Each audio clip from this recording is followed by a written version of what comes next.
mulwadde. Health in terms of osobola okukolagana n'abantu abalala, musobola okugabana n'abantu abalala, musobola okubeerangana n'abantu b'owangaala nabo.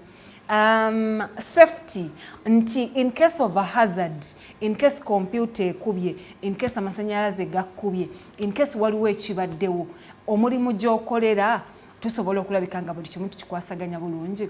In case of mental health teri in check, in case ogambye nti obwongo bukooye, in case tukiraba nti oyinza okuba you're saying you're fine, but omuntu wakumanyi bwakutunulira kiraba nti toli fine, boss wo ali considerate enough okumanya nti omukozi wange yeetaaga okuwummulamu.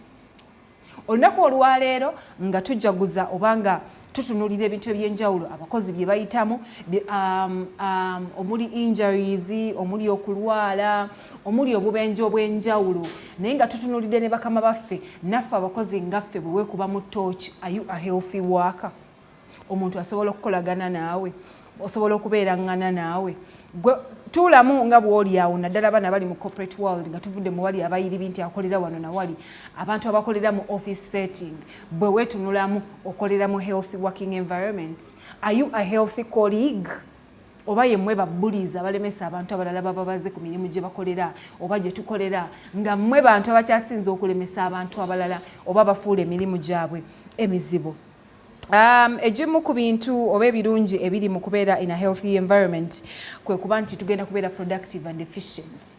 Bw'obeera mu healthy environment okulowooza kiba kyangu ate na buli kimu ngenda kikola mu bwangu, because okola n'abantu abakolaganika nabo, okola n'abantu nga buli kye tukola kitambula, okola n'abantu nga buli we tugamba nti kino kirina okuggwa bwe ziba ssaawa 2 kiggwa. Tokola n'abantu bafa nti oyo ali mu kwekozesa nnyo ajja tulabisa nti tetukola, oyo ali mu kukola kino ajja tulabisa nti tetukola. But bw'obeera mu healthy working environment, production or being productive or productivity ne efficiency byanguwa, buli kye tukola kiba kitambula n'obwongo buba bukolera ddala bulungi. Kituyambako okwewala endwadde sako ne injuries, nti singa tusobola okukiraba nti maybe kamera ne tukyakola bulungi, maybe no computer egenda sortinga, maybe kino kigenda kubaawo, kijja kutuyambako okwewala ebintu ebyenjawulo. Nti singa tubanga tukolera mu kifo nga ne bye tukola tetubyagala oba ne bye tukoleramu tetubaagala oba tetukolagana nabo bulungi, oyinza obutafaayo na ku kiki ekiri mu kifo kino. Regulation compliance, nti newegaba mateeka bwe tuba mu working environment ne tumanya nti buli muntu ajja alina okujja nti studio tebayingiza ngatto, buli muntu ajja akimanya alina clockinga in, buli muntu ajja akimanya nti wano tebayingizaawo mazzi, buli muntu ajja nga akimanya nti wano tetuliiramu. Kyanguya amateeka gano eno okuteekebwa mu nkola ate era n'okugobererwa buli mukozi. Nga newankubadde tuli mu working environment, wabaawo practices eziraga nti work environment mwe tukolera eri healthy ate era nga eyambako, because kituyambako n'ebintu ebimu bye tukola naddala ku mirimu gye tukolera n'abantu be tukolera nga batuyambako mu ngeri ez'enjawulo, okugeza trainings ez'enjawulo, regulations ez'enjawulo, amateeka okukyukamu, okukwata abakozi n'obafuula a part of the company in case waliwo decision gye balina otakinga, okuba nti be basinga okuwangaalirawo. Mmwe abakulu abayinza okuba nga temuwangaalira mu kifo ekyo muyinza obutasobola kusalirawo bantu bano olw'ensonga nti be bakolera mu kifo ekyo. Nti bwe tugamba nti twetaaga AC ebeereko okuva ku makya paka lwaggulu, gwe n'otunulira electricity bill yokka nga tutunulidde bantu bakolera mu city condition eno, oba maybe ofudde working environment eno unhealthy.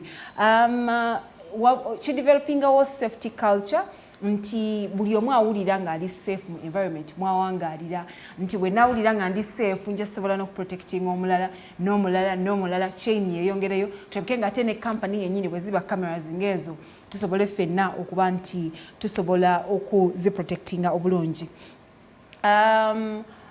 Mu ngeri ki gye tuyinza okulabika nga ate tubeera healthy away from health eyokuba nti tuli mu healthy environment, nti enkolagana yaffe ne bakoligi baffe eri bulungi, naawe kennyini eri obulamu bwo bwe tubutunuulira buli healthy. Tusobodde tutya okubeera ku mirimu ne tusigala nga ate tukyakola nga health eri talatibu, ng'obulamu bwo butambula bulungi, nga na buli kimu okikolera ddala bulungi nnyo. Ekisooka kya byonna, let's stay hydrated. tunywe ku mazzi. Si musango nti bakuwa omulimu nti ogenda kukola tukusange ng'onyize ng'okalaakalanye ng'olinganga sumbuusa. Tunywe ku mazzi ku mirimu gye tukolera. Company gye nkolera ndowooza bateeka ku dispenser amazzi I think ebintu nga 3 in one day. Ekiraga nti nabo bakimanyi nti it is a necessity for kunywa ku mazzi agabuguma oba agannyogoga. Tunywa ku mazzi ku mirimu gye tuwangaalira. Ebyo bye muwooza me I don't want to go for a short call at work because toilets sizo esiga oba sikola ki. Omanyi nti osigaza toxins mu mubiri ogwo. If you're not hydrated, ekiddako genda tugamba omutwe gukuluma, ekiddako agenda kubeera kantoloze, ekiddako tugenda kusanga mu ddwaliro. So nga ate kyandibadde kyangu nnyo gwe just okunywa amazzi n'osigala nga system ekola bulungi nga n'emirimu ate nagyo gitambula bulungi. Ekyokubiri, take breaks. Bannange tuwummulemu. Newankubadde tubitinga deadlines. Naye waliwo wako gotuuka nga otunulira timeline nja kugezesa kuba editors baffe wano. Otunulira timeline tugeze timeline y'emikolo. Nawe kennyini n'ogitunulira ne kugetinga confused. Take a break. Fulumako wabweru. Osanga ogenda sangayo n'ekintu ekigenda okuinspiringa. Okyuse ekintu ky'obadde ogenda okukola bw'oti. Okitwistinga mu kikole bw'ekiti. Take a break. Obwongo buno buwummulemu. Amaaso gawummulemu n'amatu gano kozi. Ngenda kuwa example yaba editors amatu abagabise kuba ino kuwulira eddoboozi oba buli kimu kyakola. Amaaso abagakozesa kubanga gaba ku screen. Obwongo ababukozesa kubanga agenda kugula folder ng'erimu erimu bu items nga 1000 naye alina okulondamu alabike nga ate afulumya waka omulungi. N'olw'ensonga eyo si kive si musango okutekinga break. Sigambye nti ate taking a break ogende weebake. Take a break wummulamu fulumamu wabweru komawo stretchingamu. It is very healthy and it is very okay. Exercises during lunch. Tuli ba mukisa nti emmere yaffe tetugirira within the facility. So okutambulamu maybe notambulanga mu kizimbe notambula mu kkono fuluma wabweru n'okomawo kikuwa naawe omuntu nga ggwe amaanyi mu mubiri. Kyekisooka. Ekyokubiri ne woba obadde osumagira tojja kubeerawo ng'osumagira. Bano abantu abakaaba nti omugongo gunnuma because atula okuva ku makya okutuusa olw'eggulo. Yimukamu tambuza omusaayi. Bazadde baffe twalyanga emmere n'omala okulya n'agamba omwana nga agenda azanye because agala emmere etambule mu mubiri otuuyane okule. We tutuuse twakula naye ate olina okukuuma ekyo omubiri ogwo ogwakula. Omubiri tugeze omugongo amagulu n'obwongo bwennyini bwetaaga okuba nga ate bukola. Manage stress. Ebizibu biba bingi tuve ewaka buli omu n'ebizibu bye. Bwe tunaabireeta ffenna ne tubyekuba ku mulimu tetujja kusobola nga ate tukola emirimu gy'abakama baffe. Let's manage stress. However stressful a day is, nti bwe naleeta olunaku lwange olubi ne ndugatta ku lulwo tetulina kirungi kigenda kuvaamu. Naye bwe tunaamanya engeri gye tukwatamu ebintu bino nti yes landlord ewaka abanja tekitegeeza nti ate jangu ku mulimu otunyigire, tekitegeeza nti ate jangu ku mulimu stress ye yewaka ogituleetere. Bwe tujja ku mulimu tuba tuzze kukola ebizibu byawaka nsaba tubirekenga wano wakati. Nti bw'oyingira telefina oba bw'oyingira company gy'okolera stress gimanaging. Nti tulekerawo n'okucompromise nga ky'otasobodde kukola omuntu mugambe sijja kukikola oba sijja kusobola. Sijja kukikola is a bit rude but bw'oba osobodde okumugamba nti sijja kukisobola kikola essaawa eno mw'okyagalira kijja kuyambako obuteetaka ku pressure, obutabeera stressed out, obutanyiiga na butatumalaako mirembe ng'onyiigidde ensi yonna.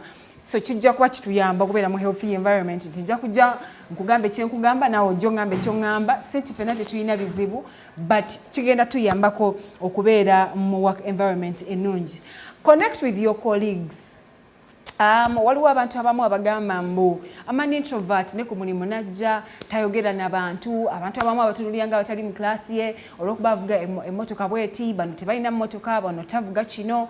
Balabira ddala nga abantu abamu bayinza okuba nga tebasaana kubeera bantu baabwe. Naye kubamu work environment is akasaako. Nti oyinza olowooza tonneetaaga leero naye nkya akantu akatono ako kenkola ogenda keetaaga. Ekintu ekinene ekyo ky'okola oba ekintu ekitono ogenda kyetaaga. Sometimes at work si nti tuconnecting olw'okuba nti ogenda kummalira ebizibu byange but bw'obeera mu healthy work environment connecting with people is easy.